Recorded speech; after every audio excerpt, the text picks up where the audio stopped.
Did we do the countdown yet?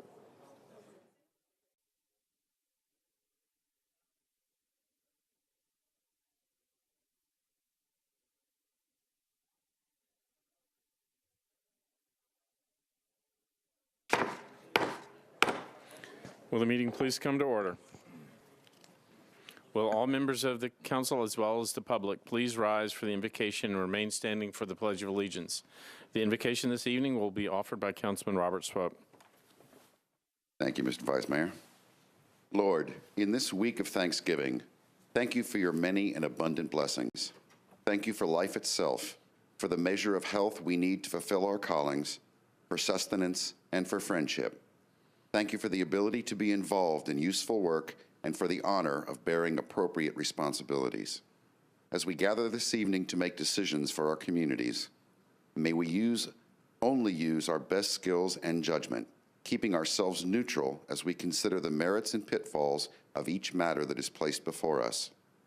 We seek your blessings on these matters. Bless our efforts with clear insight, our deliberations with wisdom, our work with clarity and accuracy, and our decisions with impartiality, and to always act in accordance with what is best for our community and our fellow citizens. From our family to yours, may we all share in the blessings of this coming Thanksgiving. Amen. I pledge allegiance to the flag of the United States of America, and to the republic for which it stands, one nation, under God, indivisible, with liberty and justice for all.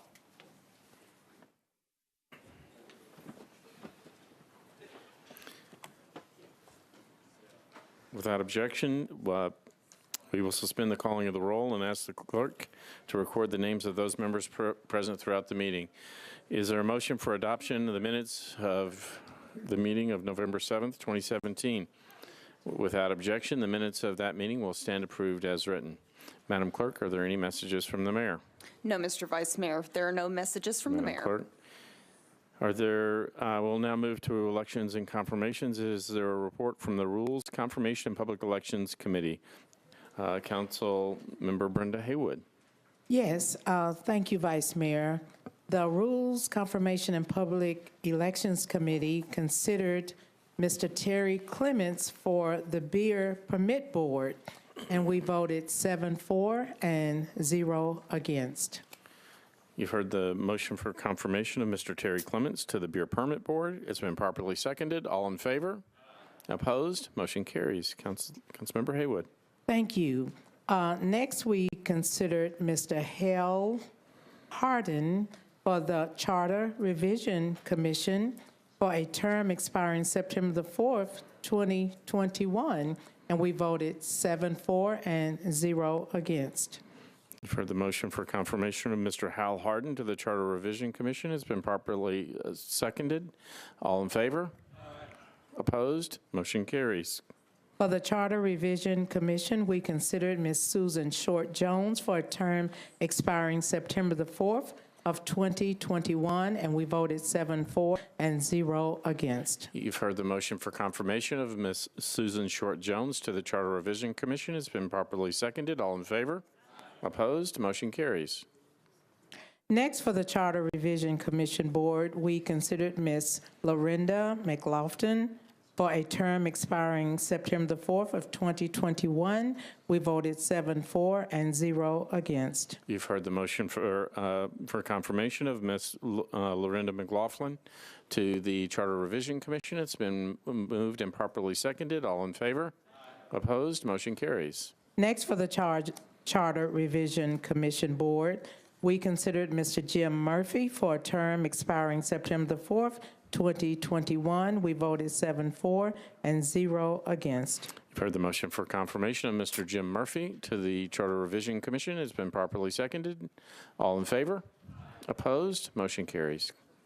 Last but certainly not least, for the Charter Revision Commission Board, we considered Mr. David Wilson for a term expiring September the 4th, 2021, and we voted 7-4 and 0 against. You've heard the motion for confirmation of Mr. David Wilson to the Charter Revision Commission. It's been properly seconded. All in favor? Opposed? Motion carries. Next, we considered the appointment of Mr. Pete Weber for a term expiring February 5th, 2019 for the Nashville Education, Community, and Arts Television Board. You've heard the motion for confirmation of Mr. Pete Weber to the Nashville Education, Community, and Arts Television. It's been properly seconded. All in favor? Opposed? Motion carries. Councilmember Next, we consider the appointment of Ms. Claudia Weber for the Property Standards and Appeals Board for a term expiring July the 29th of 2020, and our vote was 7-4 and 0 against. You've heard the motion for confirmation of Ms. Claudia Weber to the Property Standards and Appeals Board. It's been properly seconded. All in favor? Opposed? Motion carries.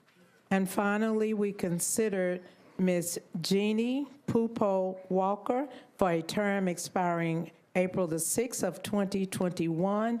We considered her for the Public Library Board, and we voted 7-4 and 0 against. Thank you, Council Lady. You've heard the motion for confirmation of Ms. Jeannie Pupal Walker to the Public Library Board. It's been properly seconded. All in favor? Opposed? Motion carries. Thank you, Council Lady. We would like to recognize those citizens who have been confirmed tonight. So if you would please stand as I call your name and remain standing until all all new board members have been called. To the Beer Permit Board, Mr. Terry Clements. To the Charter Revision Commission, Mr. Hal Harden, Ms. Susan Short-Jones, Ms. Lorinda McLaughlin, Mr. Jim Murphy, and Mr. David Wilson. To NECAT, Ms. Pete Weber. To the Property Standards and Appeals Board, Ms. Claudia Weber. And to the Public Library Board, Ms. Jeannie Pupal Walker. Thank you very much. We do appreciate your willingness to serve and want to say thank you on behalf of the members of the Metro Council and the citizens of Davidson County. Thank you very much.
That brings us to the consent agenda. The following items are currently on the consent agenda: RS 2017-946, 963, 966 through 969, and 971 through 975. Any of those items need to be taken off the consent agenda? It's all 963. Councilman Shulman. Thank you, Mr. Vice Mayor. Excuse me. Thank you, Mr. Vice Mayor. I was going to do 963 as well. All right. Any other ones?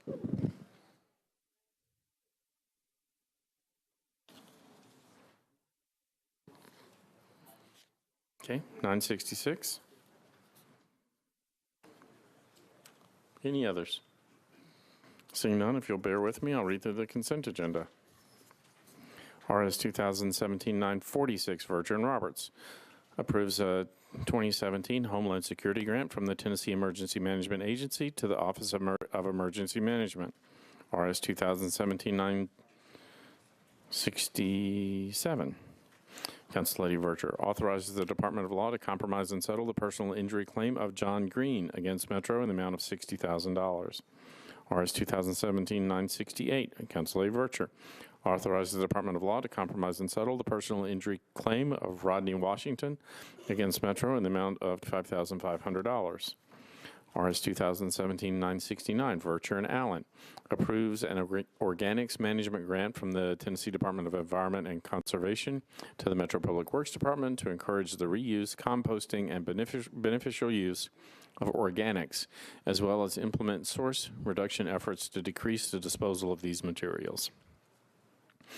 RS 2017-971, Allen, Vercher, and Gilmore, approves an amendment to a contract between the Board of Health and Vanderbilt School of Medicine to participate as a member site in the CDC Tuberculosis Trials Consortium studies. RS 2017-972, O'Connell and Bedney, authorizes Sobra Wine and Spirits to construct and install an aerial encroachment at 209 3rd Avenue South. RS 2017-973, O'Connell and Bedney, authorizes Whiskey Row Nashville to construct and install an aerial encroachment at 400 Broadway. RS 2017-974, O'Connell and Bedney, authorizes RR Hospitality Nashville LLC to construct and install an aerial encroachment at 208 Broadway. And RS 2017-975, O'Connell and Bedney, authorizes RR Hospitality Nashville LLC to construct and install an aerial encroachment at 210 Broadway. Committee reports. Council Lady Vercher, Budget and Finance. Thank you, Vice Mayor. Budget and Finance recommended approval, 15-4-0 against for RS 2017-967 through 971. Council Lady Gilmore, Health, Hospitals, and Social Accounts.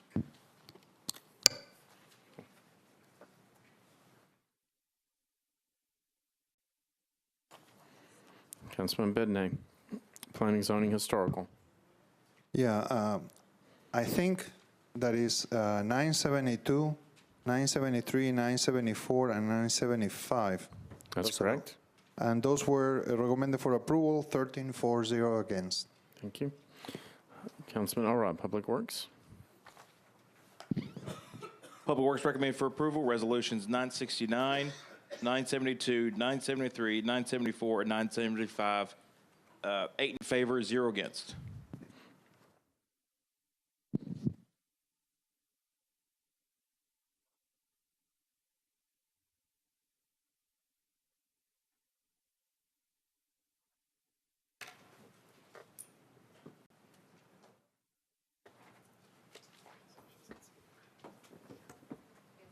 Pulley. Pulley.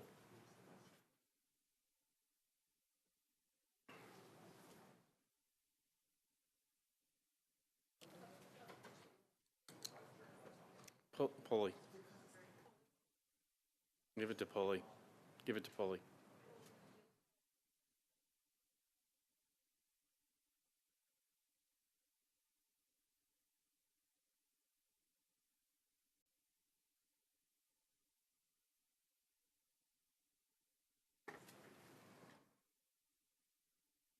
Councilman Pulley. We on 970 and 971, are they on consent? Just 971. Okay, just 971. All right, Health, Hospitals, and Social Services recommend for approval, 5 in favor, 0 against. Thank you, Councilman. Councilor Haywood. If you would move the consent agenda. Seeing that all reports are in, I move that all on the consent agenda be confirmed. There's a motion to approve the consent agenda. It's properly seconded. All in favor? Aye. Opposed? Motion carries. RS 2017-963, Council Lady Vercher issues general obligation bonds to provide funding for various projects in an amount not to exceed $133,215,000. Council Lady Vercher. Thank you, Vice Mayor. Budget and Finance recommended approval, 15-4-0 against, and I move for approval. Councilman Shulman. Thank you, Mr. Vice Mayor. And I appreciate you taking it off consent calendar because I know I had a couple of questions that I was just trying to confirm. Yesterday in the Budget Committee, trying to confirm, and the Budget Director helped me in some of these things that are added together from the last resolution, and what I wanted to do was make sure I was clear on some of these things. So under Metro Schools, Nashville School of the Arts, land acquisition, under this current resolution, it's $2.3 million. That is apparently in addition to $9 million that was approved on June 13th. Is that right? I believe she said, yes, that's right. Yes. Okay, there you go. The state increased that amount in terms of the purchase of the agreement after an appraisal. After the appraisal, it went up. Okay. The second one was, again, I know we talked about this one yesterday on the Bellevue Community Center, that land. This one's for $18 million. The last time it was for $10 million, so it's a $28 million overall. Yes, that's correct. Okay. And that was just because it was split. And that's just because we provided the funding in two parts. Okay. Two more. One was on Public Works, Century Farms Access Road. I believe that has to do with IKEA and the surrounding areas. The current spending resolution is for $7 million. Under the one that we passed in June, it was another $7 million, so it's a total of $14 million from the city? That is correct, and that is Metro's match toward a state project. Okay. And do we know, so is it a one-to-one match, or are we getting more money in there? 92. Do we know? Yeah. Yeah, it's like 3 or 4 to 1. I think it's like maybe 80-20 or 90-10. So the feds are putting in, or the state is putting in? The feds and the state are putting in money. And we're just putting in a smaller percentage. They're going to put in a larger percentage, is that it? Absolutely. Okay. And then the one last question I had was enterprise business systems. I hadn't seen this one. So $6 million this time. Last time in June, it was $12 million. So overall, it's $18 million. Yes, that's correct. And there is another $5 million that will be remaining. This is the project that we talked about in the spring to replace the enterprise business system for the city. The total project is a little over $22 million. Okay, so again, this one was one that we just split in terms of the resolutions? Yes, and there will be another allocation coming forward for the third installment. And the third installment is approximately? Is about $5 million. Okay, all right, thank you. Thank you, Mr. Vice Mayor. Councilor Henderson. Thank you, Vice Mayor. I just wanted to follow up on some questions that I posed in Budget and Finance Committee yesterday related to some of the items under General Services. Sergeant Hager with MNPD did follow up with me today on a few of these colleagues, and I think maybe those have been forwarded to you really in the last few minutes. But Chief Anderson, if you would, just for additional clarity, we understood from General Services that the additional $7 million for the new police headquarters was, first we understood to add a floor for the purposes of the body camera program, but then Sergeant Hager had responded that it was not actually the addition of a floor, but it was rather internal kind of reprogramming that space because some things are now going to go to the family safety center. So I'm just wondering if you can speak to why the internal programming of a floor of the new headquarters is going to cost $7 million, please.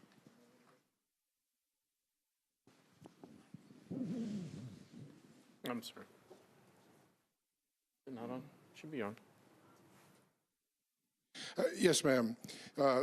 During the original planning stages, there were some components that weren't scheduled to go into the police headquarters, the Youth Services Division, the sex abuse section, and also the domestic violence. Those are now programmed into the new police headquarters, and so an extra floor was added to accommodate all of that. Okay, so it is the addition of an extra floor for those. Were those originally programmed into the family? The Family Justice Center. And Okay. I don't have a breakdown on what exactly that cost or what that $7 million might entail, but I can tell you that in fact that is part of the change. Yes, ma'am. Okay, so things that were programmed into the Family Justice Center are now going to be moved into the police headquarters, and then the Family Justice Center is also additionally adding a floor. I think Ms. Lance spoke to that yesterday. Yeah, and I can't speak to that. Okay. And then as well regarding the police data center at $5 million. Can you speak to that in more additional, Councilman Hager, or rather, not Councilman Hager, but Sergeant Hager did respond on that, but we did not receive that till almost 6 o'clock, so I don't believe colleagues have seen that. So if you could. And I don't know that I'm fully informed on that, but part of it is to, as I understand it, to build out the police data center.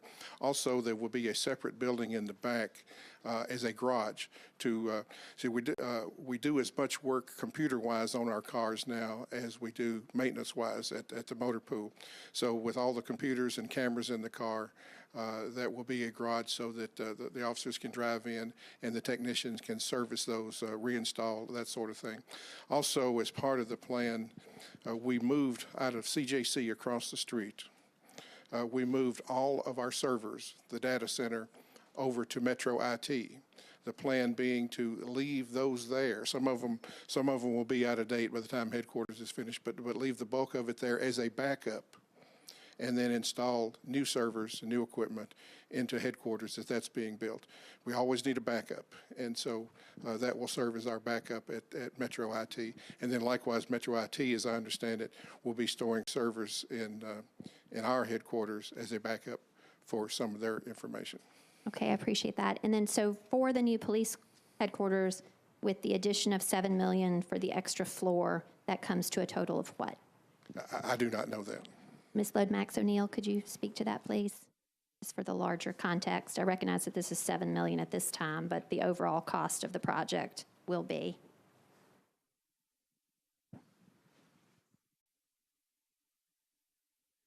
I'm going to round this. It's about 34 million. Okay, including, with that $7 million included. No, that 7 million will be on top of that, so it's close to 40. So $41 million. Okay, thank you. Vice Mayor, I did have additional questions related to the female housing at the CJC, and I don't know if that's to be answered by General Services. I'll come back to you. And maybe the administration can think about that as they. Councilman Cooper. Oh, thank you, Mr. Vice Mayor. A couple of quick questions. Yesterday in Finance, Finance Department was good enough to say that they would have the exact backlog, which is just to define for the public. These are approved and unencumbered, but ready to spend projects for Metro. So the exact backlog, what is our current outstanding GO debt, which this would be added to, and then finally, if you knew the usable funds from the 4% fund, about what is that balance these days? All three numbers would be wonderful. Thank you. Okay, in terms of authorized GO debt that's authorized but not yet issued, it's in the neighborhood of $1.5 billion. On an annual basis, we have roughly plus or minus $30 million available in 4% funds, the bulk of which will be collected in when the tax revenues start coming in toward the first of the year. So the existing balance is probably in the neighborhood of $7 million. No. Yeah, it's actually about 7 available, that's available today.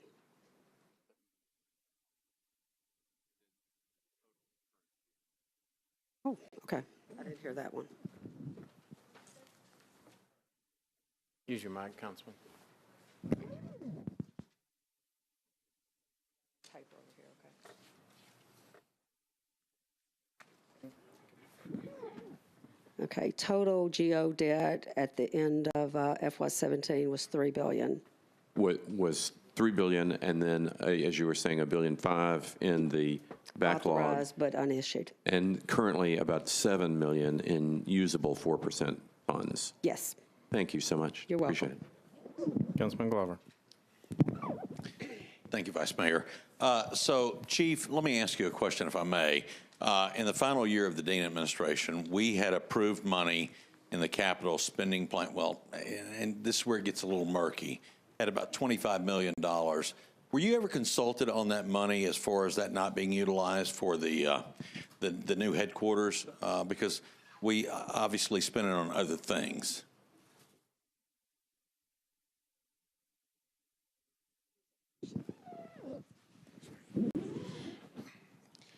No, I was not consulted, but there again, I don't know that I would have had the answers. No, I'm not saying you would. It's just we appropriated money at that time. So I just wanted to find out if the police department was actually consulted on that. I wouldn't have been the appropriate person to discuss that with. So the next question. When we break the amount we borrow and we say, okay, we need it now or we need it then, is there an actual savings? I'm asking, I guess, the finance department on this. Is there an actual savings on breaking up when we do these bond issues? Do we actually save any money as opposed to getting the actual number from the very beginning?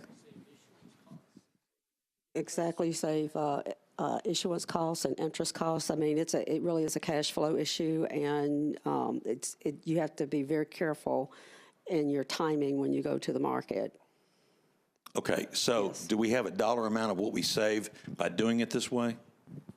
No, because you'd have to estimate what you think would have been happening in the market at a given date. Okay, well, I mean, I'm trying to figure out what 6 months is worth in real dollars, and so that's why I'm asking the question. Okay. So we really don't know the answer to that. Right. Okay. All right. All right. Thank you, Vice Mayor. Councilman Hager. Thank you, Vice Mayor. Chief, are you still back there? There you are, Chief. I was going to ask about this this $7 million addition. That's for the new police station on Mercerboro Road. It is. My understanding it is. All right. And what I wanted to ask was, is that going to be with this added money for another floor? Are you going to try to put a substation there as well, or do you know at this time? No, there would not be room on that property for a precinct. So a new precinct would have to go in another place. Okay. Now, we've already appropriated, I think, the money for the other property on Murfreesboro Road further out. Is that correct? My understanding is the property, the old Kmart property on Murfreesboro Road. Okay. But we haven't at this point in time approved any funds for renovate that building or for a new police station there. Is that correct? I'm told that's correct. Okay. Do we know what that cost is right now? Has there been any projections or not? I'm not aware of any, sir. Okay. You know where I'm going with this, because I'm trying to shrink my district down a little bit, the Hermitage precinct. And that's why I wanted. Yeah, I wanted to ask that, but okay. Thank you. Councilor Murphy. I'd like to yield my time to Council Lady Angie Henderson. She was next anyway. So your timing was good. Thank you, Council Lady Murphy, and thank you, Vice Mayor. This is just to continue my questions related to the general service items. Yesterday in Budget and Finance regarding female housing at the CJC. I'm not sure to whom is the best person to address this question, whether that's to administration, but I understood from my notes yesterday that we were projected for that temporary housing on Harding that we would have 251 beds needed or women in that facility. That is looking like, I guess, I don't know from whose projections that is now needs to be $300, or rather 300. And so with 50 plus beds between now and 2019, that is an additional cost of $8 million. And so I guess I just wonder, is that $8 million specifically to Core Civic or contractual obligations, or to whom? I mean, are we, from a capital spending perspective, are we adding on to a temporary center? I mean, are we constructing more space for 50 more people, or what is the $8 million for? I was unclear as I look back at my notes. I was trying to find the email. Is Ms. Hunter in the back? Because she has that detail and I don't have it printed in front of me. I worked with her today and asked her to prepare a more detailed summary of what was itemized in the $8 million, and I had printed out the wrong email, so Zach's trying to pull that up for me. I apologize. I did receive something, but I didn't. If the council would entertain Ms. Velvet Hunter taking the question, I'd appreciate it. Without objection. The mic is on. I am Velvet Hunter with General Services.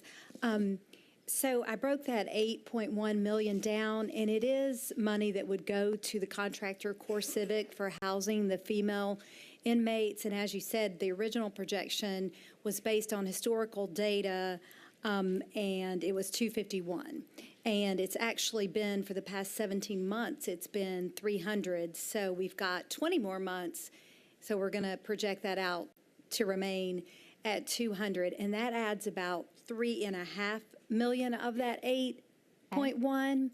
And the rest of that makes up the 8.1, 2.1 of that is because our original request for funds to pay for the female housing was 16.1, and we got 14 million. And then there are a couple of other items that make it total up to 8. One is that the original amount of 16.1 million included a projected operational savings of $2.2 million. So those savings may have been realized, but in the operational departments of the sheriff's office or the health department, once it was outsourced to Core Civic for this temporary project.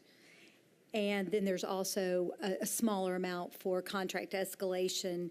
The amount under contract with Core Civic is, it is right now $66 per inmate per day. And in January, it will go to $67.99 per day. And then January of 2019, it will go to $70.03. Okay, so contractually, you're just projecting a per diem of additional 50 people for the next 20 months to get to that?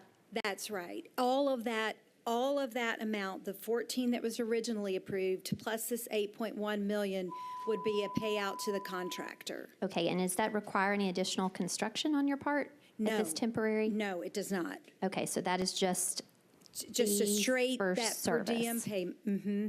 Okay. That's right, just service. Thank you. Councilman Withers, are you saying you would like to be recused on this? No one else seeking recognition? If we mark Councilman Withers as abstaining, all in favor? Opposed? Motion carries. RS 2017-694, Council Lady Vercher amends the 2017-2018 capital improvements budget to correct a technical correction. Let me read. I'm gonna alter that.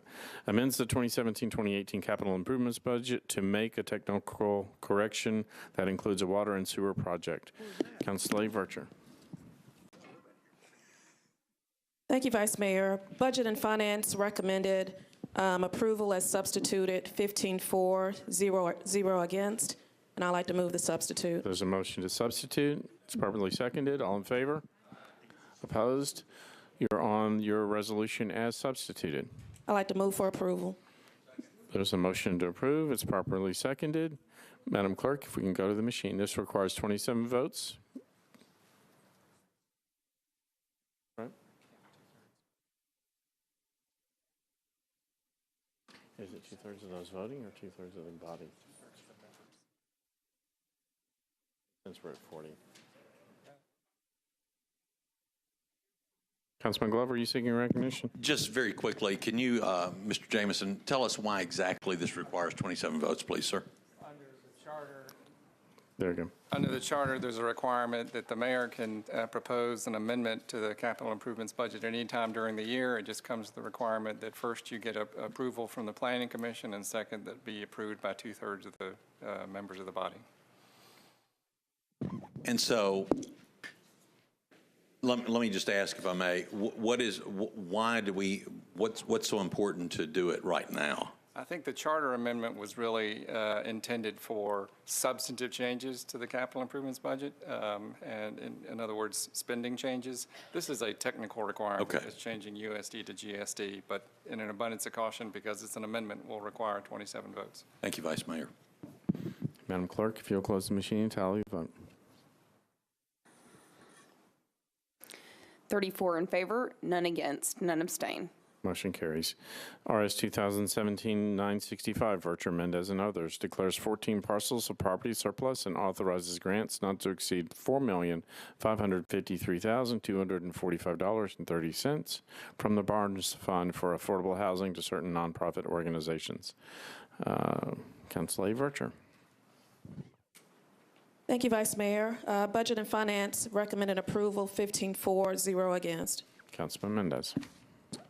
The Affordable Housing Committee lacked a quorum, didn't have a vote. Councilor Vercher. Am I able to move it for approval? You are. Okay, for approval. There's a motion to approve. It's properly seconded. No one seeking recognition. All in favor? Opposed? Motion carries. RS 2017-966, Council Lady Vercher, authorizes the employment of Leaf, Cabraser, Hyman, and Bernstein, LLP, as special counsel to investigate claims against manufacturers and distributors of prescription opioids that have wrongfully caused drug addiction in Davidson County. Council Lady Vercher. Thank you, Vice Mayor. Budget and Finance recommended approval, 15-4, 0 against, and I move for approval. There's a motion to approve. It's properly seconded. Council Lady Hurt. Thank you, Mr. Vice Mayor. I'm not familiar with this law firm. I understand it's a very prestigious one, but I am very concerned about minority contracting, and I don't know if, and this is that this resolution is to employ. I don't know if there was a bidding process or how this was determined, but I'm very concerned about the lack of minority contracting, and that's why I pulled it. Thank you, Council Lady. No one else seeking recognition? All in favor? Opposed? Motion carries. No, I'm opposed. Madam Clerk, let's go to the machines.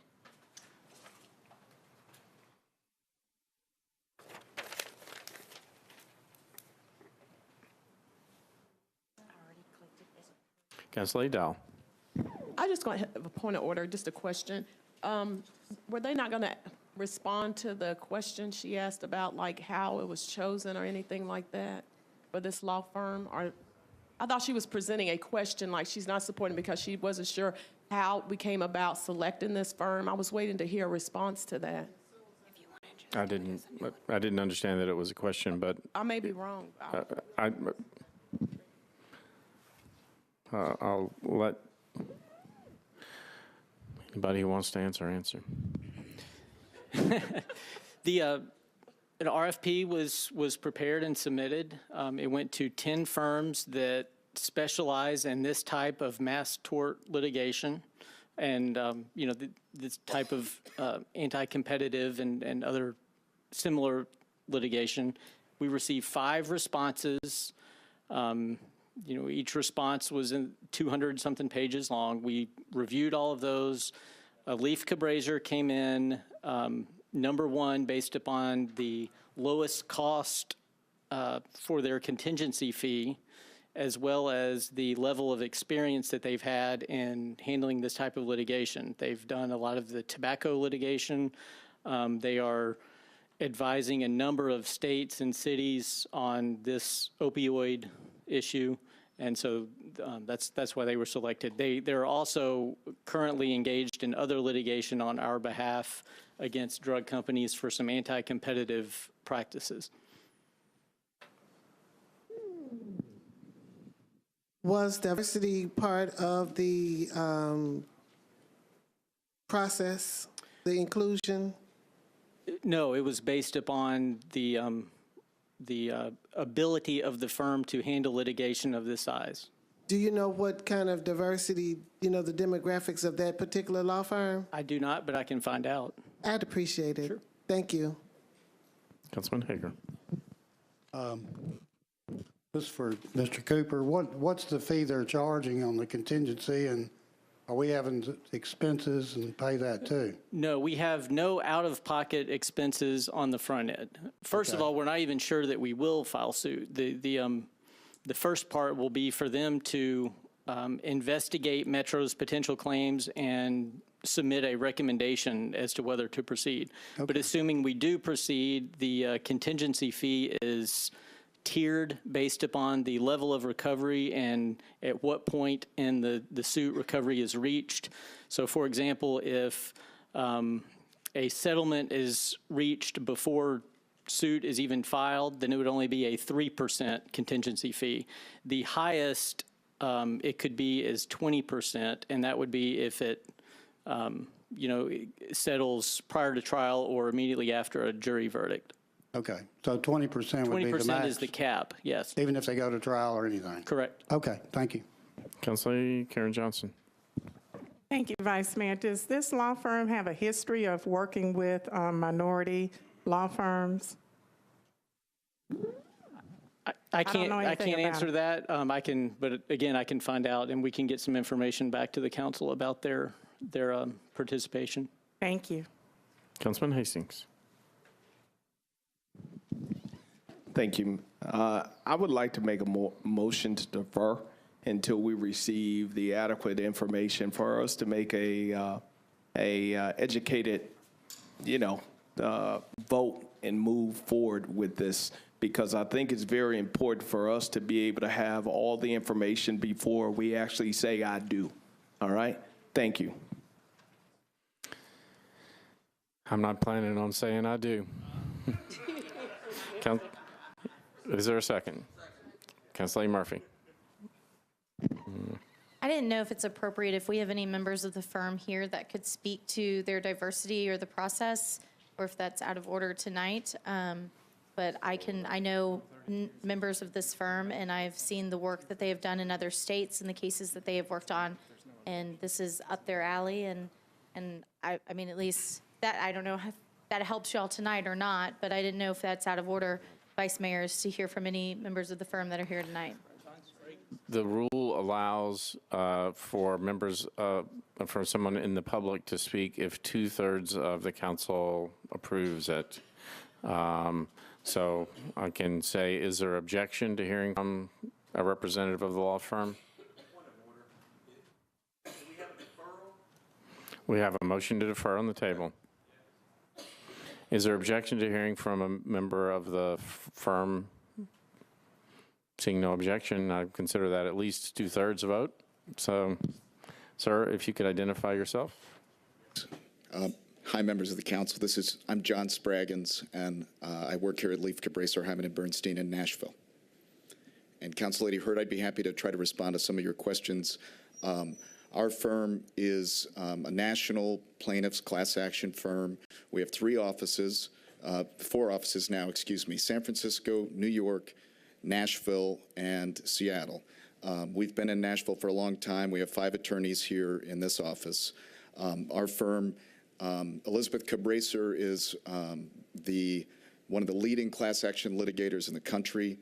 She's an expert. She's looked up to by courts around the country, federal courts around the country, and she is the godmother of our firm. She is one of my heroes as a lawyer, and I think she's done more for people, low-income people, consumers across the country than anybody I know in this industry.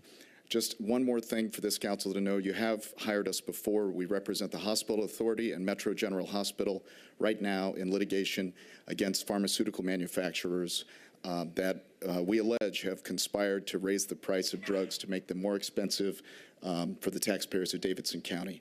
So I am very sympathetic, and I understand your concerns. I will tell you, I think our firm strives and pushes very hard for diversity of all types. Could we do better? No doubt about it. But, I commit to you that we know this city, we know this community, we care about the taxpayers of Davidson County, and we will work with anybody else who can help us recover for the taxpayers of Davidson County. I'd be happy to answer any other questions. Councilor Lee. I just had a question. I have a question. You were expounding on a female that you gave me, but you didn't say, is she African American? All you did was talk about her, so I have no idea if she's... No, she's not. Okay. Do you have any African American attorneys? Yes, we do. And I don't have the demographics in front of me. We have many different ethnic groups represented among the attorneys in our firm and among the paralegals. And, we have, there's about 65 lawyers in our firm, and then there's a larger group of paralegals, and support staff who help us do this work on behalf of our clients. Members of the council, I'm gonna interject here a little bit, and we do have the rule that allows members of the public to speak. I think we were smart to start the conversation. There is a motion to defer on the floor. Seems to me there's still a lot of questions.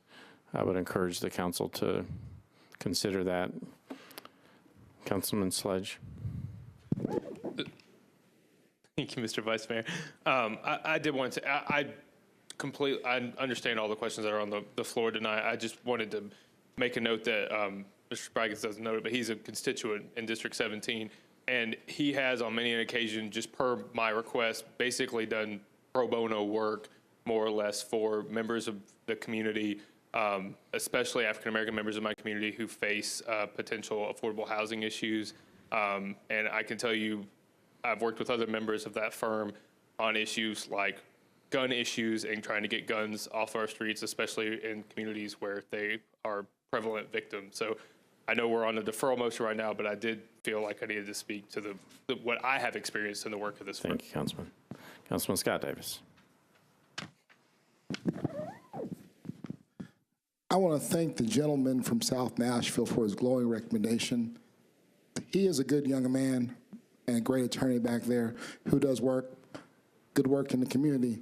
But I think the focus is, and I don't want to speak for members of the caucus in here, but we see a lot of good intentions. But when it comes to contracts and hiring, especially those folks of color, we don't see that. We contract with a lot of people through Metro, and this is a good idea. And I'm not doubting the work they've done with Metro General. We've seen it. But if you have or have not, if you could report back to your firm, sir, and I'm trying to address the chair, but try harder to hire more women and more African Americans and more Hispanics and other minorities in your firm. There's lots of great attorneys and also contracting. And if to get more information and to get a plan, I'm willing to exercise the deferral process here to get it done. And so I'm just encouraging everyone to please, support the deferral. Councilman Pardue. Call for a question. Phase one. Question's been called. All in favor? Opposed? We're on the motion to defer. All in favor? Aye. Opposed? Madam Clerk, go to the machine.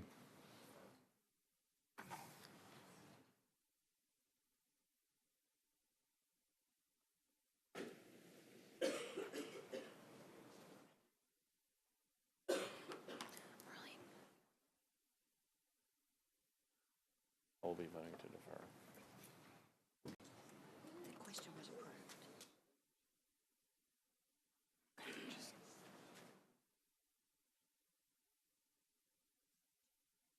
Madam Clerk, if you close the machine, tally the vote.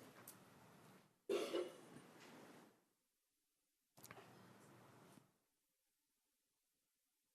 have to close that. I can't do anything. No, it's okay.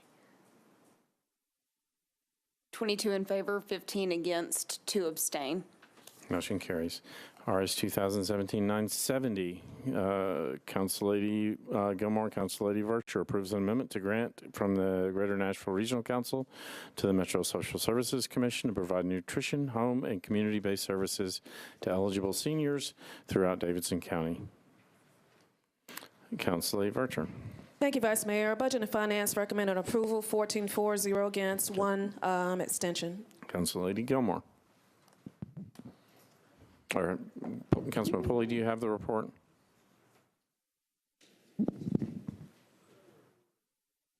RS 2017-970. Health, Hospitals, and Social Services Committee met and recommended for approval, 5 in favor, 0 against. Thank you. Councilor Virtue. I move for approval. Councilman Shulman. Thank you, Mr. Vice Mayor. I just need to recuse myself on this vote. There's a motion to approve. It's properly seconded. No one else seeking recognition. All in favor? Opposed? Motion carries.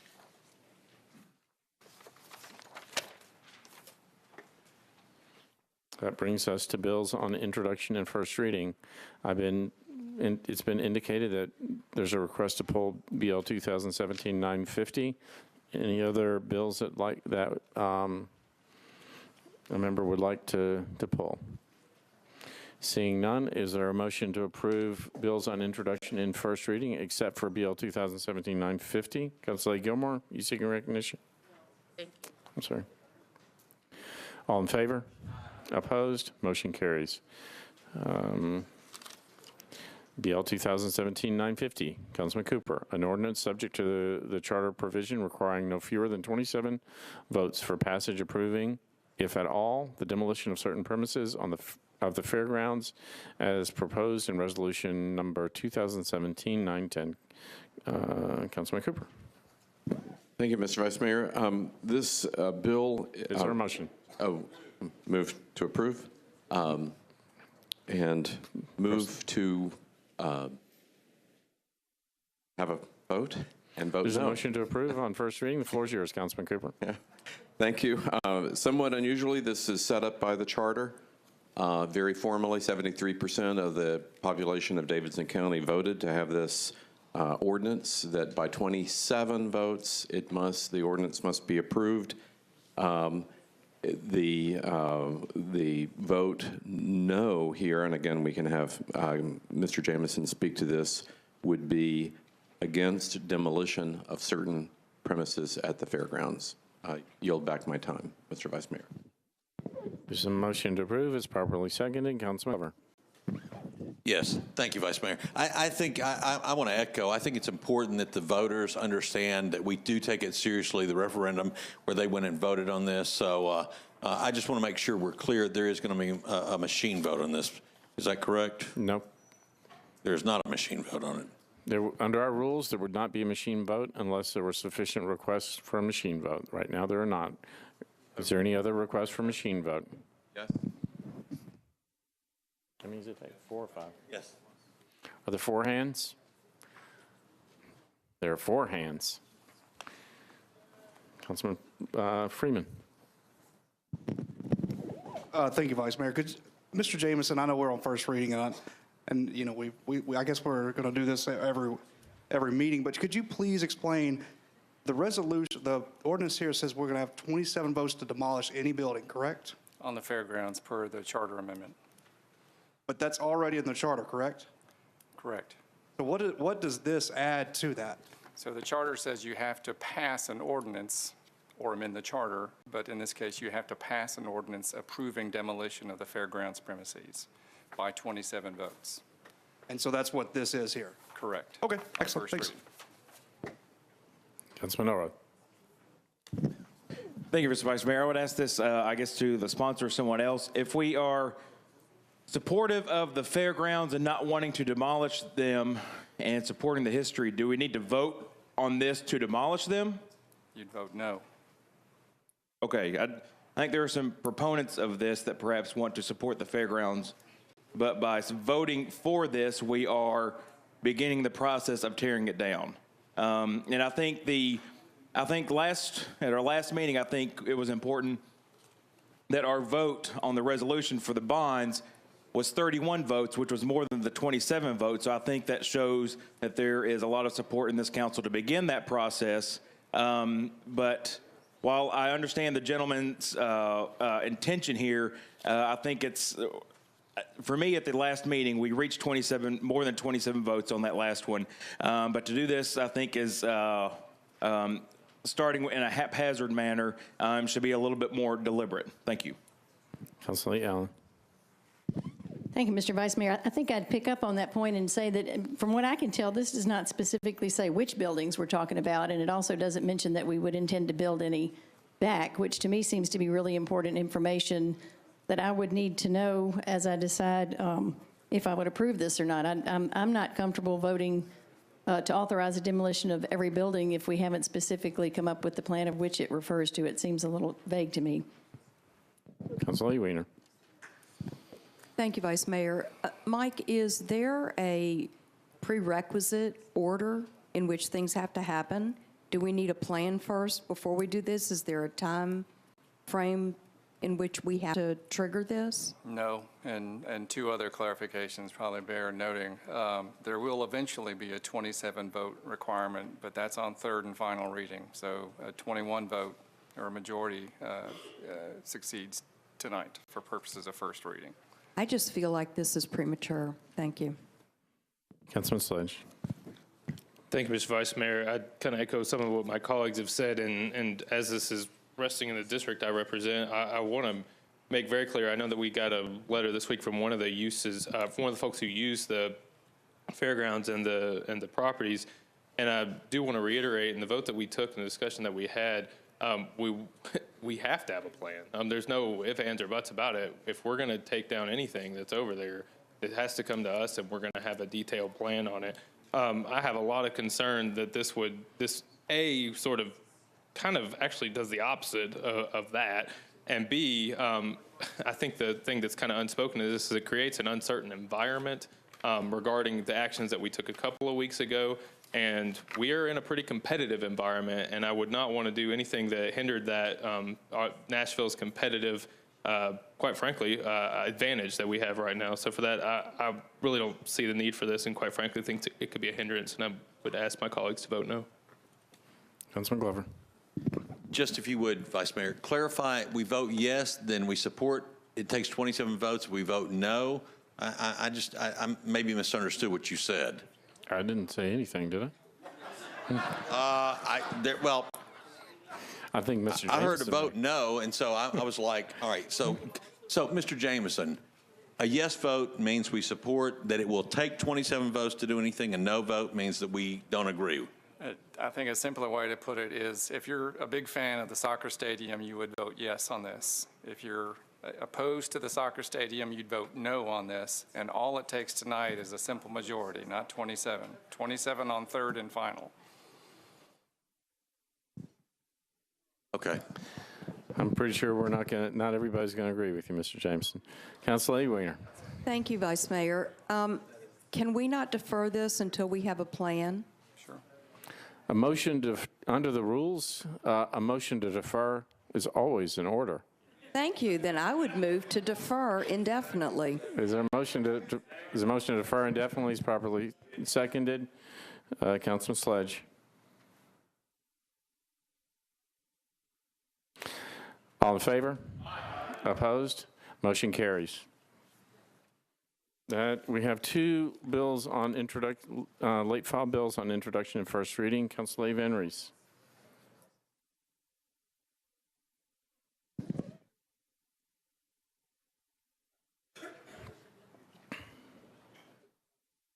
I believe there's a committee report. You have BL 2017, 2001, and 2002. Would you like to present those tonight? Yes, I would. Are you moving to suspend the rules? Yes, I'm There's sorry. a motion to suspend the rules. Is there objection? Seeing none, BL 2017-101, Councilor 1001, Councilor Van Rees, Bednan, Hager. An ordinance to amend the Geographic Information System Street and Alley Centerline layer for the Metropolitan Government of Nashville and Davidson County by changing the name of a portion of Sharon Road to Creative Way. And BL 2017-1002, Van Rees, Bednan, Hager. An ordinance to amend the Geographic Information System Street and Alley Centerline layer for the Metropolitan Government of Nashville and Davidson County by naming Frontage Road Inspiration Boulevard. Without objection, we'll take those two bills together. Seeing no objection, is there a motion to approve on introduction and first reading? Properly seconded. All in favor? Opposed? Motion carries. That brings us to bills on second reading. Bill 2017-688, Councilman Swope, amends the Metro Code to permit the construction of a use of electric fences pursuant to certain standards. Councilman Swope. Vice Mayor, Codes Fairs Farmers Market voted to first amend this 4-0 against, and pass the bill as substituted 4-0 against. Is there a motion to substitute? There's a Excuse me, it was substituted. Is there a motion to substitute? All in favor? Opposed? You're on your bill as substituted. And I would ask you to move the bill as substituted. There's a motion to approve as substituted. Is properly seconded. All in favor? Opposed? Motion carries. Bill 2017-912, Shulman and Murphy, amends the Metro Code to require the Metro Social Services Commission to open a Metro operated facility at night for people in Nashville when temperatures reach 32 degrees or below. Councilman Shulman. Thank you, Mr. Vice Mayor. Committee reports, please. Councilor Vercher. Thank you, Vice Mayor. Budget and Finance recommended at the request of the sponsor to defer indefinitely, 15-4, against. Councilman Pulley. Health, Hospitals, and Social Services Committee, at the request of the sponsor, recommended to defer indefinitely, 5 in favor, 0 against. Councilman Shulman. Thank you, Mr. Vice Mayor. I would move to defer indefinitely with a very brief explanation. Thank you, Mr. Vice Mayor. So part of the reason for this bill was to get parties together to start working through this. Last year, Metro opened a temporary shelter when the temperature got 25 degrees or below. 32 is freezing, and we've been trying to up it. We have a working agreement with a number of the parties to actually start providing more shelter and opening space at 32 degrees, so we actually got something worked out. There are still some concerns. We're still going to work through it. This plan will start on January 3rd. Until then, Metro has agreed to open a shelter at 25 degrees or below until that date. Still working on it, but at this point, we've got movement, so I'm willing to defer indefinitely. We'll keep working on it. Thank you. Motion to defer indefinitely is properly seconded. All in favor? Opposed? Motion carries. Bill 2017-948, Councilman Withers, allows employment of former employees of the Nashville Career Advancement Center by contractors of Metro where employee services were terminated due to a layoff. Councilman Withers. Thank you, Mr. Vice Mayor. Pardon me. First, I'll give the committee report. The Personnel, Public Information, Human Relations, and Housing Committee recommended approval of this ordinance 4-0 against, and I'd like to move approval with a brief comment. Floor is yours. I appreciate everyone's work on this ordinance, as well as some of the contacts that I've had from, I know, my constituents and some other constituents in the county. There's a lot of concern about outsourcing in our state in particular, as well as in other areas. Just want to clarify for those who are viewing at home or in the chamber today, or frankly for my members who may not have been able to participate in our committee meeting, but this ordinance is not, does not promote Metro outsourcing of employment. Instead, what it aims to do actually is to help Metro employees who are unfortunately being affected by a layoff that we are unable to avoid. The state of Tennessee interprets the Federal Workforce Innovation and Opportunity Act, or WIOA, as requiring that that they competitively award the delivery of career services contracts in order to comply with federal law. So basically, the state is requiring that we no longer go through the process we had wherein our own Metro employees would administer these grants, federal grants that are also administered through the state. So in compliance with the state's interpretation of federal law, unfortunately, we've had to lay off some of our Metro employees who've worked in this area for a long time and bring a lot of passion and experience to that, that need. Further complicating matters is the fact that our own Metro Code requires that former Metro employees cannot gain new employment and act on contracts in which they had worked in a prior capacity at Metro for a certain period of time. So what this ordinance does is it allows those Metro employees who worked in this area to at least have the opportunity to go work for one of these vendors that may be competitively awarded the bid, and it creates a waiver opportunity so that they can continue to have gainful employment in that area that they're so passionate about. So just wanted to explain that this is not Metro outsourcing per se. We're trying to do the best we can by our employees by giving them some additional career opportunities outside of Metro. I also want to state on record that I really appreciate the efforts of Patrick Holmes in navigating this process for a great deal of time, as well as of Metro Human Resources, who has worked with employees to help them find other employment opportunities within Metro government if their experience benefits from that position and is a good fit. So with all of that, just want to thank everyone for their work on this. We are trying to do the best we can for our employees, and I know that's important to every member of this body, and would like to renew my motion for approval. Councilman Bedney. I need to be recorded as abstaining. Thank you. All in favor? Opposed? Motion carries. 2017-949, Mendez and Vercher adopts the debt management policy for Metro government. Councilman Mendez. Committee reports, please. Councilor Vercher. Thank you, Vice Mayor. Budget and Finance recommended approval, 15-4, against. Move for approval with a brief explanation. Floor is yours. Last summer, we passed an ordinance requiring Metro to beef up and improve its debt management policy. The goal was fundamentally to put in writing some of the thoughts that happen inside of the administration, inside Metro Finance, when deciding how much debt is appropriate for Nashville. The debt management policy has been augmented and improved. Some of the things that I cared about specifically were to make sure that there was a reference to our unfunded OPEB obligations and our pension obligations, and have a comment that should those unfunded obligations start to impact our bond ratings, that would definitely be taken into account in figuring out the appropriate amount of debt for Metro. I want to thank the administration, Ms. Lomax O'Neill in particular, for working through improving the debt management policy and getting it approved by the state. So with that, I'd like to renew the motion to approve on second reading. There's a motion to approve on second reading. All in favor? Opposed? Motion carries. BL 2017-952, Mendez, Virtue, and others, amends the Metro Code to establish additional public contracting and procurement restrictions for upon employees. Councilman Mendez.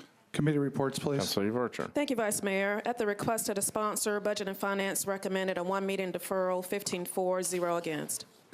Move for one meeting deferral with a brief explanation. Floor is yours. The administration asked that we defer this for one meeting, and they wanted to work out a potential issue to make sure there's not an unintended consequence.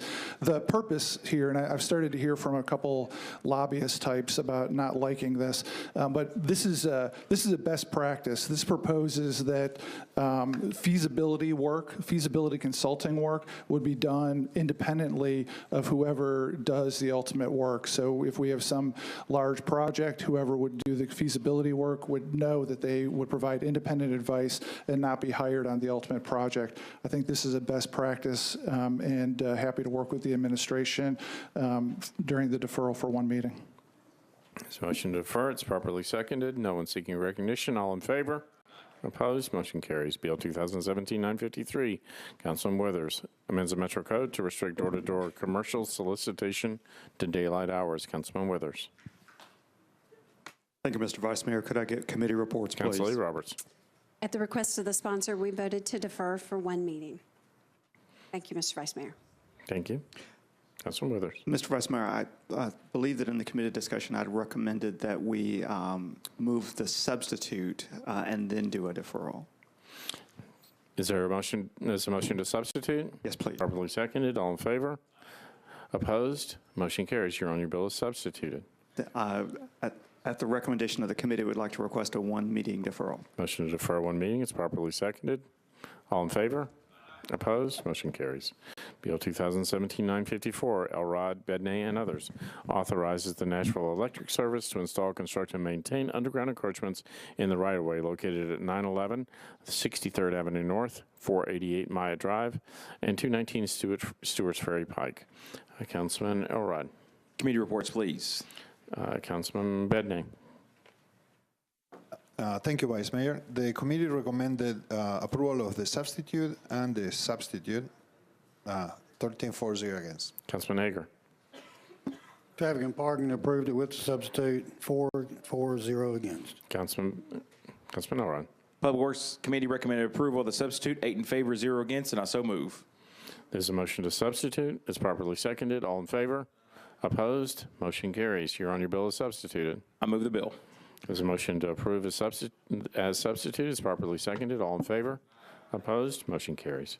BL 2017-955, Roberts, Elrod, and Bedney, abandons existing sewer main and easements and accepts new sanitary sewer and water mains, sanitary sewer manholes, and any associated easements for property located at 4908 Delaware Avenue. Councilor Roberts.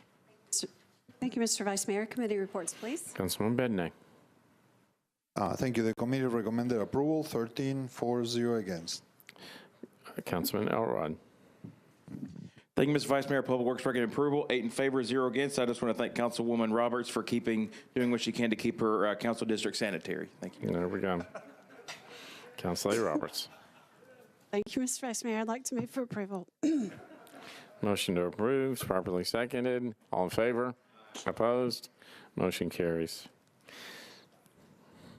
Bill 2017-956, Bednan Elrod abandons an existing water main and accepts new water and sanitary sewer mains, sanitary sewer manholes, a fire hydrant, and any associated easements for property located at 2998 Bellwood Street and 215 31st Avenue North. Councilman Bednan. Committee report. Councilman Elrod. Public Works recommend approval, 8 in favor, 0 against. Councilman Bednan. The committee recommended approval, 13-4, against. I move to approve the legislation. There's a motion to approve. It's properly seconded. All in favor?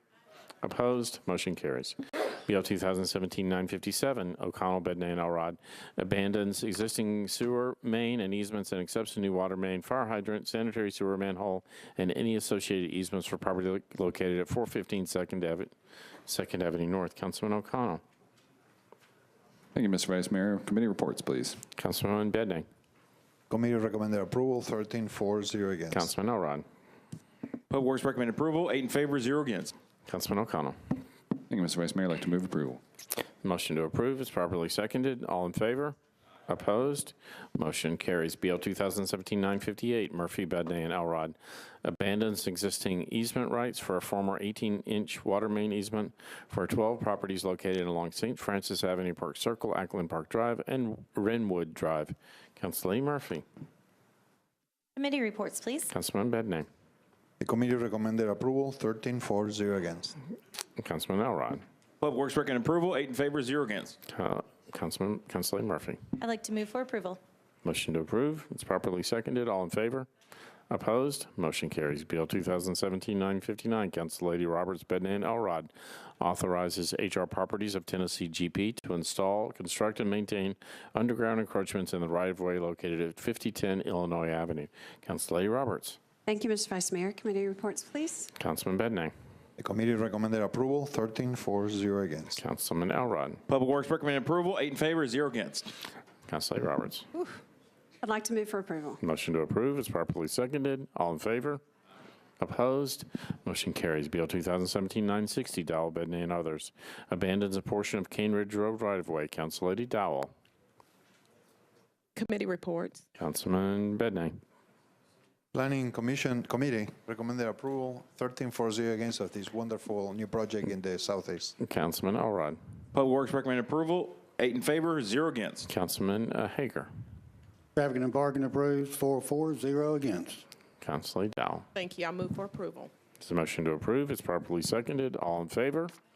Opposed? Motion carries. Councilman Freeman, do you have a request? Thank you. Ms. Buckman. Move to suspend the rules, sir. There's a motion to suspend the rules for the purposes of pulling BL 2017-776 on the agenda on second reading. Is there objection? Seeing none, Councilman Freeman. Thank you, Vice Mayor. Well, this is just Let me read the caption just for good measure. BL 2017-776 changes 0.33 acres from OR 20 and RS 5 to RM 20A zoning for property located at 341 Oriole Avenue and Austin Avenue unnumbered. Councilman Freeman. Thank you, Vice Mayor. The applicant has requested to withdraw this bill as he sold the property, and in the great wisdom of the clerk's office, she saw that it would be better if we just go ahead and suspend the rules. That way we don't have to notice the neighbors, put it back on the agenda, and defer. So I would just respectfully request your support. Defer or withdraw? To withdraw. Bill 2017-776 is withdrawn. Bill 2017-819. We're now on bills on third reading. Bill 2017-819, Kendall and Allen, changes 0.49 acres from ORI to SP for zoning property for properties located at 109, 111, 113, 29th Avenue North to permit a hotel. Councilman Kendall. Thank you, Vice Mayor. Committee reports, please. Councilman Bedney, it's you and me for here for a while, so you might as well just stay standing up. Whatever you say, Vice Mayor. Yeah, there we go. Councilman Kendall? The committee recommended to approve the deferral for one meeting as a request by the sponsor, 13-4, against. Going to move. And re-refer to the committee. Thank you. Okay, move for deferral and re-refer. Brief explanation I would give, but I don't have one right now. So Mr. Brandon Burnett is going to give that to me. Thank you very much. I don't think there's objection to your motion. Would you like Mr. Burnett to give an explanation? No. Okay. There's a motion to defer and we refer to the planning committee. It's properly seconded. All in favor? Opposed? Motion carries. BL 2017-850, Councilman Sledge, changes 1.73 acres from RS6A to SP zoning for property located at 530, 534, and 536 Southgate Avenue to permit up to 49 multifamily units. Councilman Sledge. Thank you, Mr. Vice Mayor. Committee report. Councilman Bednack. The committee reviewed the substitute and approved both the substitute and the substitute. I don't know how you say that. 13-4-0 against. Councilman Sledge. Thank you, Mr. Vice Mayor. I'm going to ask something a little unusual. I need to defer one meeting before putting on the substitute.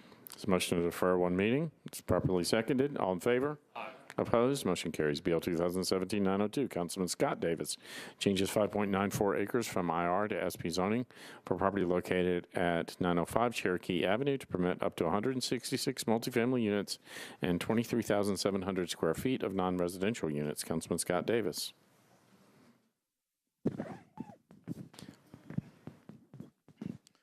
Thank you, Vice Mayor. I'd like to move for approval, please. Committee reports. Councilman Bednack. I apologize. The committee recommended approval, 13-4-0 against. You're on now. Councilman Davis. I want to thank you, planning staff, for their hard work on this project. Also, the developer is donating a large space for a gym for one of my needy schools in the area. I just want to thank them for that and doing something for community. Also, I want to thank them for their sidewalks and the infrastructure that they're putting in at their expense and not at taxpayers' expense. So I would like to move for approval, please. Motion to approve is properly seconded. All in favor? Opposed?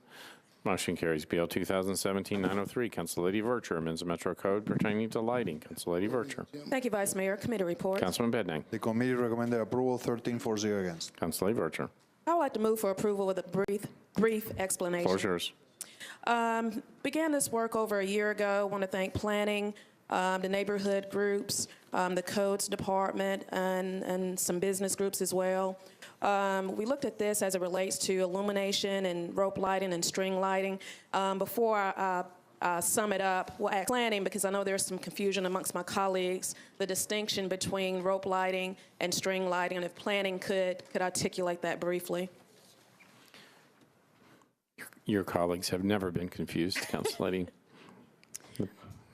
Currently, the code has one definition for rope lighting, and this ordinance would break that definition into two to have a definition for rope lighting and string lighting. Rope lighting is differentiated from string lighting in that it is lighting that is encased in a PVC jacket, whereas string lighting is not. Thank you so much. This update does not impact Christmas, as been alluded to by some council members. We are not destroying Christmas with this ordinance. It does not impact Opryland either.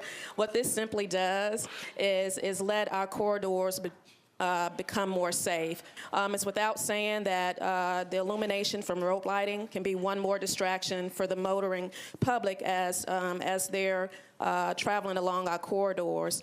And lastly, in our code, we know that illumination can be construed as a traffic control device. So I think it's incumbent upon us to make sure that we put all measures in place to make sure that our motorists are safe along our corridors. And for that, I ask for your support. Councilor Karen Johnson. Thank you, Vice Mayor. I rise in support of this ordinance because, one, it will improve safety. I have received calls from constituents in Southeast Nashville who are excited that this legislation is finally making its way. Former Councilman Tommy Bradley of District 33, many of you knew him when he served here on the council representing District 33. He pushed for this same type legislation, but he accepted a very exciting job offer with Metro and was unable to push forward with that type of legislation.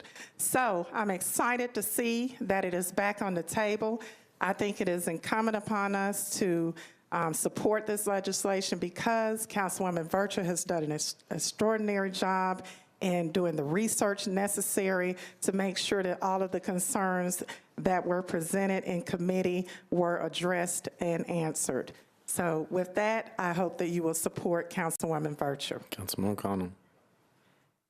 Thank you, Mr. Vice Mayor. I think on this one, because it is such a sweeping regulatory change, I'd be interested in some of the analysis of public safety. I don't know if there has been any traffic and parking data or police data that have demonstrated that there have been crashes or other safety hazards related specifically to rope or string lighting. And I also wonder if planning can comment on the number of miles of Nashville roadway affected. And I don't know who the appropriate department is here, maybe ECD, to comment on the number of businesses that might also be affected. Thank you.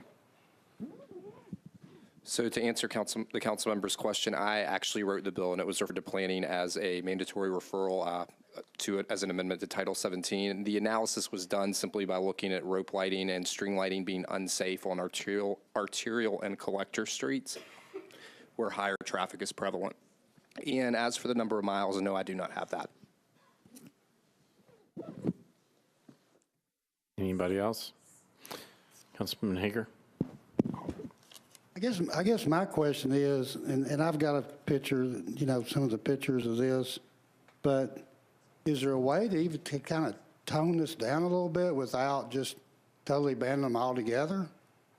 You know, because I know some people, I haven't got any complaints about it, you know, at least in my district, but I've seen some of them, yeah, they look like carnival lights and everything else, but all I'm asking is there a way to amend the bill to reduce the amount of lighting that they have at these particular businesses?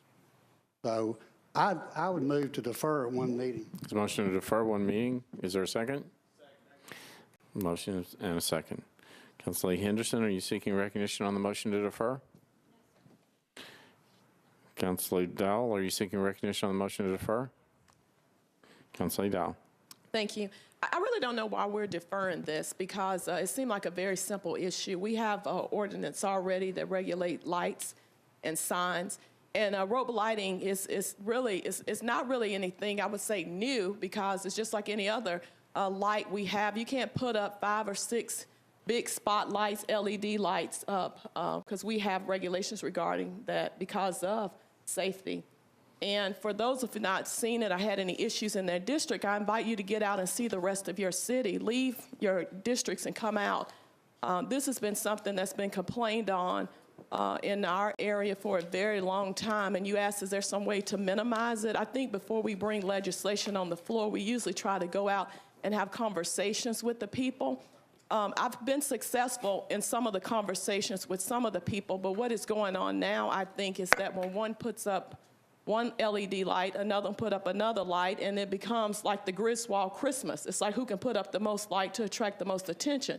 One of the ones that I'm most concerned about is the blinking lights, because I have had people to tell me that deal with some type of mental issues or head injuries and things like that. Epilepsy. Yes, epilepsy. Thank you. I'm sorry. Because it was the first I heard about it. A lady said, that really bothers, she said, it impacts my epilepsy, and I don't know why you continue to allow this to happen. Now, I'm not a medical professional, but she said that to me, and I've had conversations with our public works about what we can do. We don't have any enforcement for someone to come out and say, okay, you can only put up 1 string of lights or 2 string of rope lights or 3 string. There's no enforcement on that. So we either vote that we agree that this is not safe, it's not in the best interest of our corridors, our district, the safety of our community and our neighbors, or we continue to, you know, we just say that, we're okay with it. But what we're sharing is that it is an issue. It'll soon get to your community. And so I ask that you support not deferring this, to go ahead and move this forward, and let's just be done with it. Thanks. Councilman Freeman. Thank you, Vice Mayor. I just want to address 2 points. One is the fact that we float safety around quite often. And if we are going to move this for deferral, it'd be nice to see some data showing that this is a safety hazard. And second, to the notion that there's not a bill or there's not an ordinance that dictates string lighting, there actually is. In the code, you can only have so many lumens go past your property line. And so if you've got your place lit up like Las Vegas, then you are going to, the code department will come down and they will turn you down. So what this bill is that it's already in place. And I understand if you don't like the way that this person is decorating their store and attracting attention, but that does not make it illegal, and I'd ask you to vote this down. Councilman Elrod. Thank you, Mr. Vice Mayor. And this is, I guess, comments just concerned about some of the businesses in my district. And I appreciate the members from Southeast Nashville and what they're trying to do to improve their district. Some of the concerns that I have for businesses along Nolensville Road is that an ordinance like this may inadvertently target perhaps more Hispanic businesses that aren't as involved in the community. I know I have trouble, and this is on me, of course, having outreach to Hispanic businesses in the Hispanic community. So I want to get, I guess, drive up and down Nolensville Road and see what something like this, how it would impact. And I don't want to disproportionately impact a part of our community unintentionally. So whether it's safety numbers or other things, I'm going to be supporting the deferral. Councilman Henderson. Thank you, Vice Mayor. I rise in support of deferral as well. I think to concur with Councilman Freeman, I think we mention safety often, but I don't know. I would imagine there's some research around LED lighting or tracking lighting that we could perhaps point to. And I also am concerned about the maybe disproportionate negative effect to small businesses that may not have been engaged in this conversation. And if those small businesses have been engaged in that conversation, perhaps the sponsor can share that with us. And I appreciate her concerns and her bringing the bill, but I feel like we need to have a little more information about it, because I think we're kind of on the verge of legislating aesthetics, and I don't think we want to step into that space. But I concur that it's something that can be addressed, but I would like to have more information before voting on it. Thank you. Councilman Scott Davis.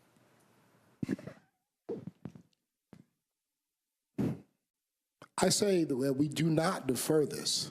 It's clear that my neighbors in the south part of the county have done the research, they've talked to the business owners, and they're in support. Now, if the sponsor agrees to defer this, I will yield to the sponsor. But as of this time, I believe the sponsor wants this bill to pass. And what we got to focus on, we've done a lot of the legislation in this chamber where people have regulated what someone could do with a sidewalk, how many people can sleep in a room on a RM20 MUL. Not trying to focus on that, but we're just trying to do a simple way of life issue for men and women, that may be affected. Growing up, I had epilepsy, and I know that this happens. I saw a neurologist for several years due to certain issues like this. So I stand in support with my South Nashville neighbors in insisting do not defer this. Now, if the sponsor wants to, I will yield to the sponsor. But we need to support the sponsor. I'm asking for no on the deferral. Thank you. Councilman Withers. Thank you, Mr. Vice Mayor. I, too, am going to rise in support of the sponsor and my colleagues in Southeast in particular. In the East Nashville area, we have businesses that are next door to residences, which in many cases adds to our charm, but can also be difficult to sleep at night or live with. And so, in the East Nashville community, I know I've been in the community for about a dozen years, which is not a long time compared to some of my neighbors, but longer than others. But, in East Nashville, we have really worked for a long time to try to revitalize our area and sort of bring it up through establishing aesthetic controls over lighting and signage, in particular with some of the larger billboard signs. And I know how important that conversation has been in the East Nashville area for many years in trying to just have some degree of quality control over signage on businesses as they affect not only the corridors, but also the quality of life in the neighborhoods themselves. And so just out of respect for that work that the East Nashville community has done for many years, I want to support my Southeast Nashville colleagues in the same. I will not be supporting a deferral. I will be voting for the bill, and I encourage my fellow council colleagues to do the same. Councilman Swope. Call the question. Question's been called. All in favor? Opposed?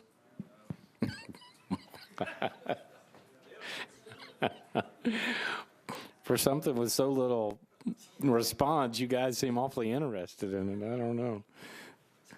Question carries. We're on the bill. We're on the motion to defer.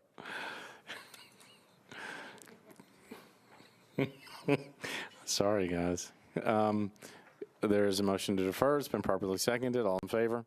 Aye. Opposed? No. Motion carries.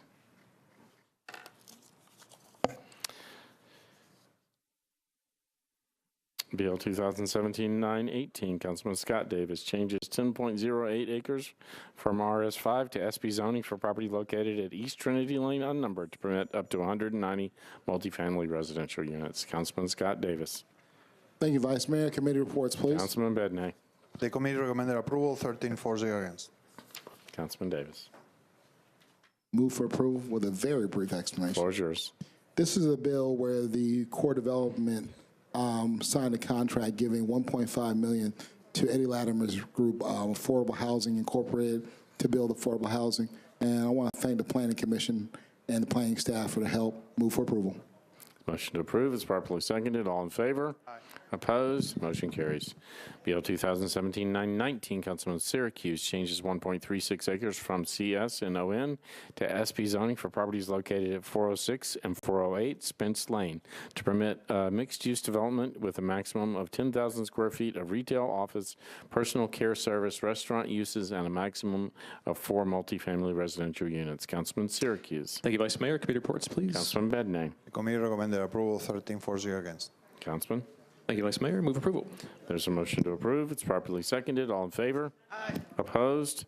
Motion carries. Bill 2017-920, Councilman O'Connell, changes 0.84 acres from R6 to SP zoning for properties located at 1716, 1718, 1720, and 1722 Delta Avenue and Trout Street unnumbered to permit up to 18 residential units. Councilman O'Connell. Thank you, Mr. Vice Mayor. I'd like to request committee reports, please. Councilman Bedney. The committee recommended approval, 13-4-0 against. Councilman O'Connell. Thank you, Mr. Vice Mayor. I'd like to move approval. This motion to approve is properly seconded. All in favor?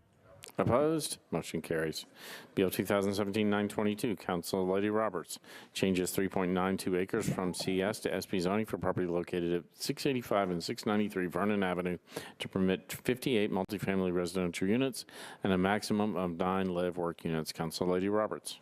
Thank you, Mr. Vice Mayor. Committee reports, please. Councilman Bedney. The committee recommended approval, 13-4-0 against. Council Lady Roberts. I'd like to move for approval. There's a motion to approve. It's properly seconded. All in favor? Opposed? Motion carries. Bill 2017-923, Councilman Scott Davis, changes 0.17 acres from RS5 to R6A zoning for property located at 113 East Moreland Street. Councilman Scott Davis. Committee report, please. Councilman Bedney. The committee recommended approval, 13-4-0 against. Councilman Davis. Move for approval, please. There's a motion to approve. It's properly seconded. All in favor? Aye. Opposed? Motion carries. BL 2017-924, Councilman Leonardo, changes 4.41 acres from RS10 to SP zoning for property located at Hummingbird Drive unnumbered to permit 26 multifamily residential units. Councilman Leonardo. Thank you, Mr. Vice Mayor. Committee reports. The committee recommended approval, 13-4-0 against. I move approval. Motion to approve. It's properly seconded. All in favor? Opposed? Motion carries. Bill 2017-925, Council Lady Van Rees, changes 4.39 acres from R10 to SP zoning for properties located at Briarville Road unnumbered and Sharon Road unnumbered to permit up to 81 multifamily units and non-residential uses. Council Lady Van Rees. Committee report, please. Councilman Bedney. The committee recommended approval, 13-4-0 against. And with that, I ask for your approval. Motion to approve. It's properly seconded. All in favor? Aye. Opposed? Motion carries. Bill 2017-926, Councilman Hastings, changes 0.18 acres from RS5 to R6 zoning for property located at 610 Vester Avenue. Councilman Hastings. Thanks, Mr. Vice Mayor. I'd like to ask for committee reports, please. The committee recommended approval, 13-4-0 against. Floor shares. All right, would like to move for approval. Motion to approve. It's properly seconded. All in favor? Opposed? Motion carries. Bill 2017-927, Council Lady Blaylock cancels 4 points. Actually, I think I can take the next one together, correct? I'm going to take these two together. BL 2017-927, Blaylock cancels 4.22 acres of a planned unit development overlay district for properties located at Old Hickory Boulevard unnumbered. And BL 2017-928, changes 4.22 acres from SCR to SP zoning for property located at Old Hickory Boulevard unnumbered to permit a self-storage facility. Council Lady Blaylock. Committee reports, please. Councilman Bednang. The committee recommended deferred by rule, 13-4-0 against. Those bills are deferred by rule. I want to do an indefinite deferral. This is a There's a motion to suspend the rules. Is there objection? Seeing none, the floor is yours. This is just a case where the owner had somebody going to buy the property and they're no longer interested. So we just want to do this indefinite There's a deferral. motion to defer indefinitely. It's properly seconded. All in favor? Aye. Opposed? Motion carries. BL 2017-929, Councilman Leonardo. Changes 5.55 acres from AR2A to SB zoning for properties located at 1010 Camilla Caldwell Lane to permit up to 14 multifamily residential units. Councilman Leonardo. Mr. Vice Mayor, committee reports, please. Councilman Bedney. At the request of the sponsor, the committee voted to defer to December 19, 13-4-0 against. Councilman Leonardo. I'd like to make a motion to defer to the last meeting in December with a brief explanation. Floor is yours. There is a companion piece of legislation that's actually on first reading tonight that deals with the transfer of the property. So we're deferring the rezoning until we can get the actual property transfer to catch up. In addition, we're going to have one more community meeting about this. Mr. Cooper's predecessor, Mr. Saul Solomon's now working with me as well as MDHA to come up with the final piece of language, and we will have another community meeting, hopefully the final community meeting before the last meeting in December. There's a motion to defer to December 19th. It's properly seconded. All in favor? Aye. Opposed? Motion carries. BL 2017-930, Council Lady Karen Johnson changes 14.3 acres from AR2A to RS10 zoning for property located at 3612 Butler Road. Council Lady Johnson. Thank you, Vice Mayor. Committee report. Councilman Bednang. The committee recommended approval, 13-4-0 against. Council Lady Johnson. At the request of the developer, I would like to defer to the first meeting in December so some department administrative items can be completed. There's a motion to defer one meeting. It's properly seconded. All in favor? Aye. Opposed? Motion carries. BL 2017-932, Councilman Scott Davis requests an urban design overlay for 165.21 acres for property located along Cowan Street, Cowan Court, and North First Street. Councilman Scott Davis. I think I need to add a substitute here. There is a motion to approve a second substitute. It's properly seconded. All in favor? Opposed? Motion carries. You're on your bill as substitute, Councilman Davis. Yes. I would like to defer to the February 20th meeting of the Metro Council. It's a motion to defer to the second meeting in February. It's properly seconded. All in favor? Opposed? Motion carries.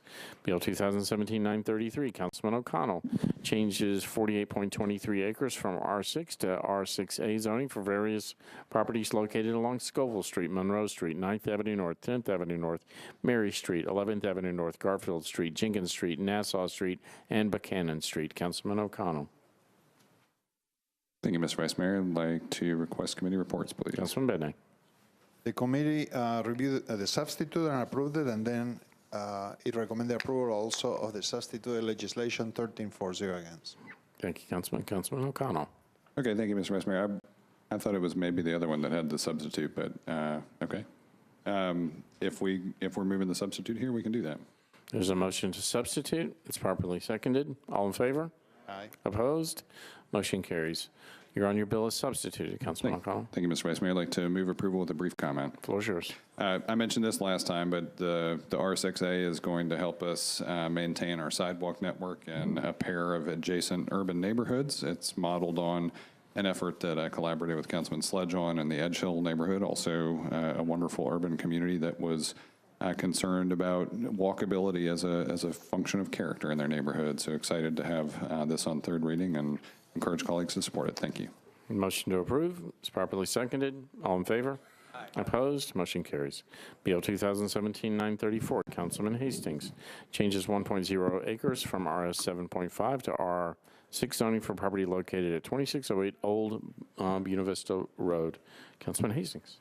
Thank you, Mr. President. I'd like committee reports, please. Councilman Bednang. The committee recommended approval, 13-4-0 against. Floor is yours. Sir, I would like to move for approval. The motion to approve is properly seconded. All in favor?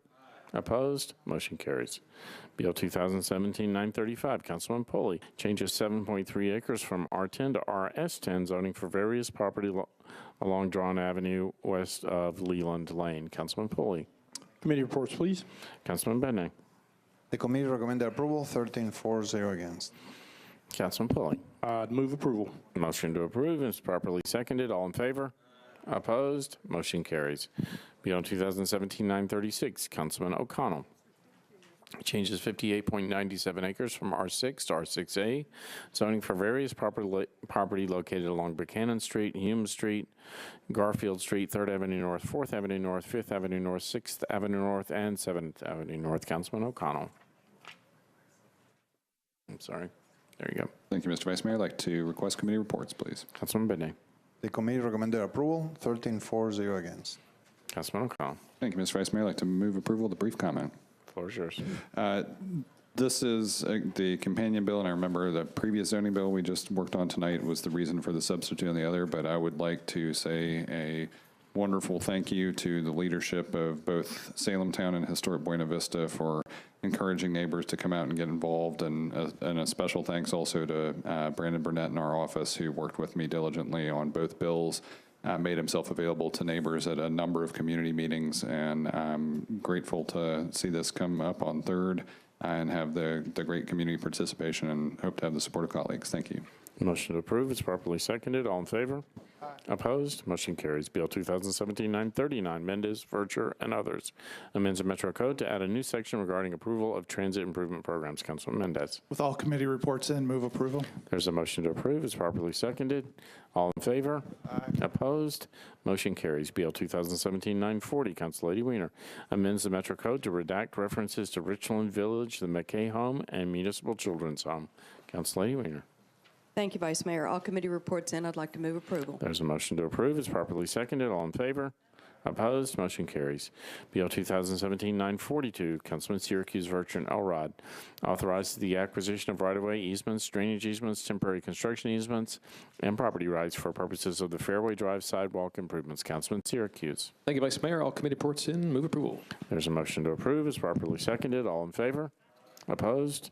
Motion carries. Bill 2017-943, Council Lady Van Reese, Vercher, and Elrod. Authorizes the acquisition of right-of-way easements, drainage easements, temporary construction easements, and property rights for the purposes of the Maplewood Trace Sidewalk Project. Council Lady Van Reese.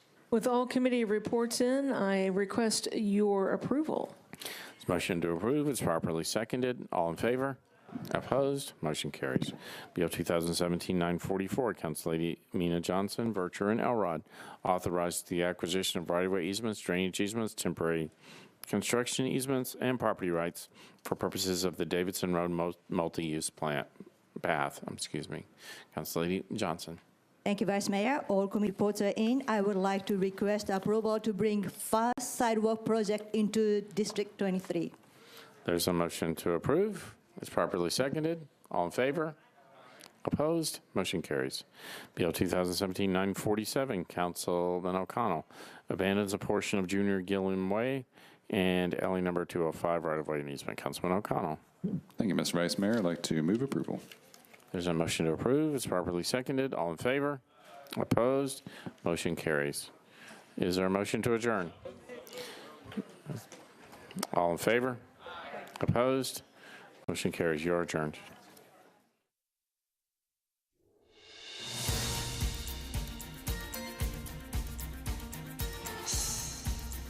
This has been a service of the Metro Nashville Network. If you would like to see this presentation again, or for more information about this and other programs, visit nashville.gov.